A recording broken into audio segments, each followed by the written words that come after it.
Hi. It's pretty scary. I'm usually more comfortable behind the camera, but here I am today.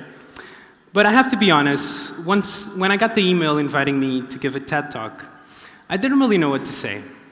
On the one hand, I thought that it could be a great opportunity to talk about my work as a documentary photographer. But on the other hand, I just kept thinking, they couldn't get anyone else? Were all the other photographers busy? On Facebook, my talk was announced as being about the keys to success. But the truth is, between you and I, at 25 years old, I don't really feel like I'm successful. And although I've worked in different countries, I'm still at the beginning of my career, and that I'm still starting out. So I decided that it would be much more interesting to talk not just about myself, but more on what I've learned from the incredible human beings that I've met and photographed over the last 3 years. So I would like to take you on a journey as I talk about 3 different places where I've worked in and introduce you to some incredible people that have taught me what it's like to carry on when things aren't going the way you expected them to. In 2016, when I arrived in Melilla, a Spanish territory in Morocco, we were at the height of the refugee crisis in the Mediterranean. The world's focus was on the shores of Italy and Greece, while the so-called southern border was largely forgotten. I was fresh out of college and eager to give a voice to those who had none. Soon, I found out that the migrants and refugees that I met there, they already had a voice. They just needed a little help amplifying it. They had gone through so much and had so much to tell and to teach. On their way to Melilla, they had to deal with human traffickers and terrorists. They survived the desert and the scorching sun. Most of them had to risk their lives on the 6-meter Melilla fence just to be able to step in European territory. Amazed by their strength, me and a colleague decided to provide them with a camera so they could visually record the objects, thoughts, or people that gave them strength on their journeys. So these were the answers to the question, what gives you hope? So this man said, whenever I look at the sky, it gives me hope. There, the birds can fly free, and there are no borders. The first thing I look at when I get up in the morning is this photo of my mother. She passed away a year ago, but she's still with me, and I talk to her every day, said a 21-year-old Moroccan that applied for asylum because of her sexual orientation. There is nothing for me in my country, no family, no job. All I want to do is to study and play football. That is what gives me strength. This became one of my favorite photos of the series because when we were asking him what he wanted to photograph, we said, maybe you're so passionate about football, do you want to photograph a football? And he said, I don't have a football, I don't have shoes, but I can photograph my foot, which is the one I use to score all the goals. And I thought that was amazing. This 25-year-old woman met her boyfriend when he passed through Rabat in Morocco, fleeing the Syrian civil war. They met briefly and fell in love, so they decided to try their luck in Europe.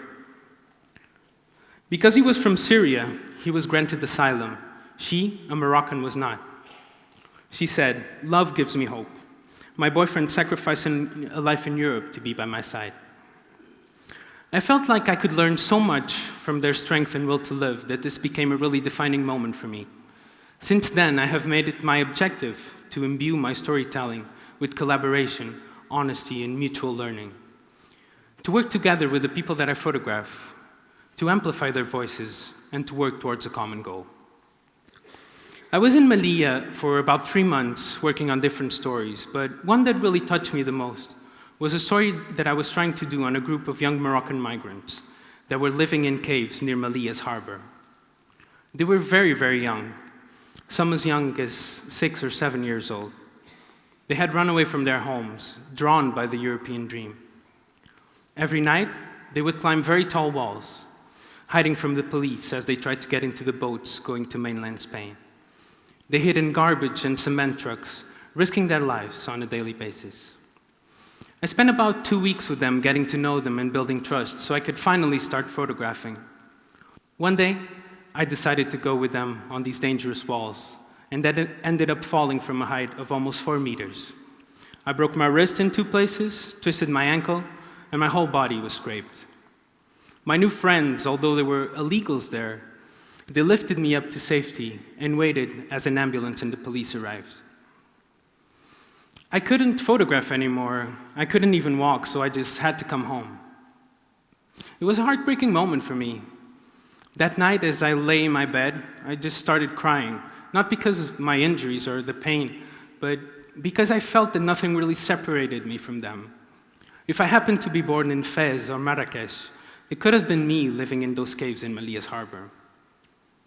But as you can see, I was not. I was born in a middle-class family in Portugal, and I got to come home and receive great medical care. However, every year, children die on those rocks. On my way to recovery, I kept thinking about the men and women that I had met there and about their strength. And as soon as I felt fit enough to go back to work, I started a project on drug decriminalization in Portugal, which was eventually published by Time. I had always been interested in my country's approach to drug policy, and I hadn't really seen a work that captured it in its whole. I wanted to understand the concrete effects of decriminalization on the lives of the people using hard drugs. So for 3 months, I followed the harm reduction teams as they struggled to help those caught in a vicious cycle of abuse.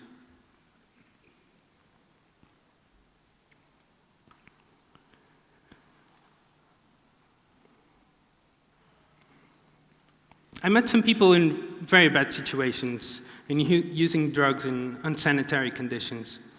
But what stuck with me the most were the cases of those who were struggling to improve their lives.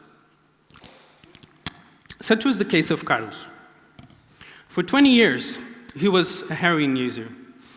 But in 2017, he decided to get help after his daughter called him up one day to say goodbye. He was in very, very bad health conditions and was barely eating. I met him a couple of days before he went to a treatment center in northern Portugal. At 42 years old, you wouldn't necessarily see him as having what it takes to walk the long road to recovery. But the truth is, he was full of hope and just eager to get better. I went to visit him a few months apart and was amazed by his strength. The second time I went to visit, he already had a big belly that he was very proud of. There was something Carlos told me that has really stayed with me. He said, "There was only darkness in my life for a very long time. But now, for the first time, I start to see a light at the end of the tunnel." He's still in treatment, but still motivated to improve his life.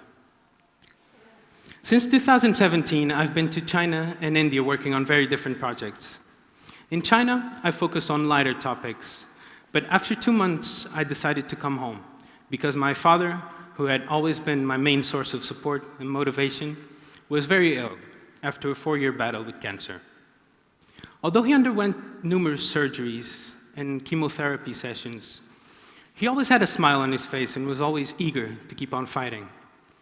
Of all the people that I've met, he's the one that inspires me the most, to be a better person and to be a better photographer. Before going to China, I was pretty conflicted about being away from home in these difficult times. But I knew that it would have been worse for my dad if I were to stay.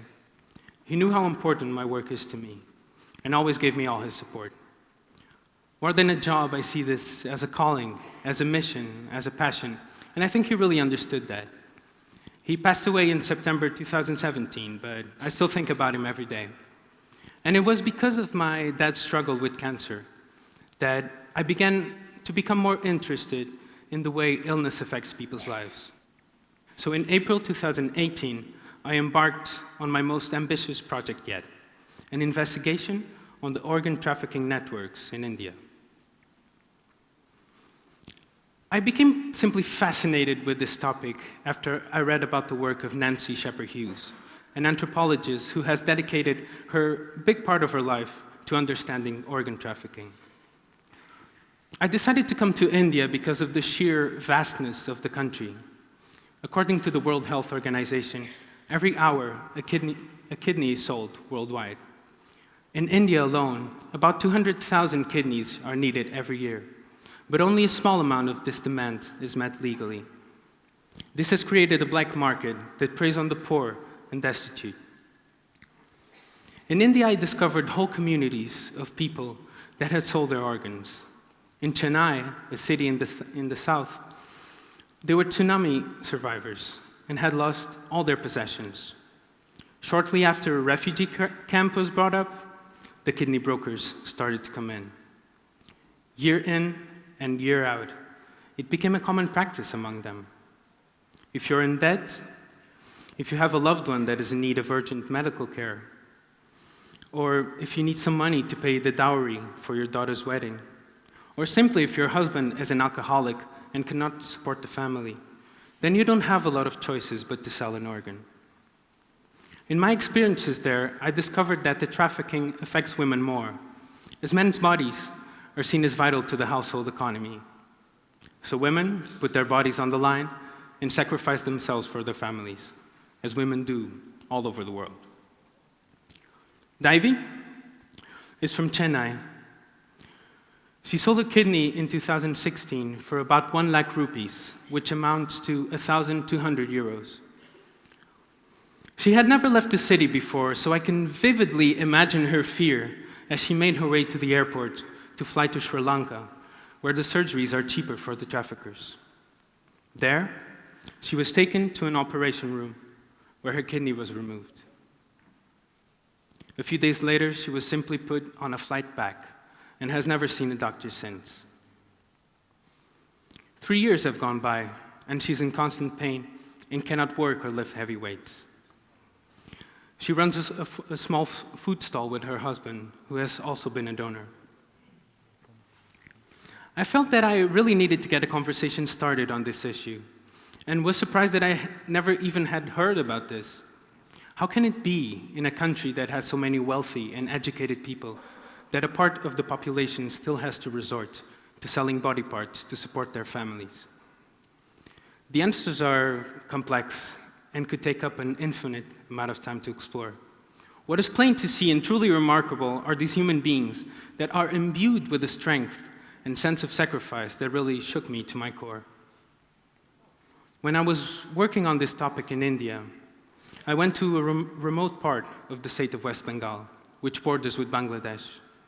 There, I met a man named Gautam, who said something that I'll never forget.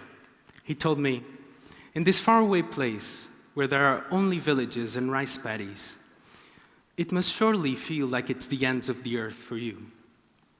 But you have to understand that for us, you are the one that has come from the ends of the earth."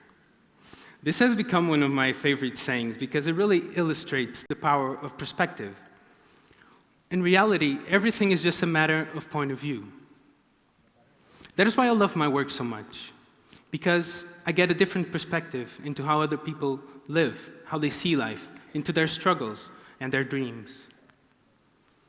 Life is so complicated sometimes that I think it's easy for us to lose the sense of perspective. That is why I hope that today we can all learn something from these men and women that have truly shown that life is not what happens to you. It's how you deal with it and how you perceive your problems. In the last 3 years, I have learned just that no matter how dark or desperate the situation might seem, there is always a way and there is always some hope. Thank you.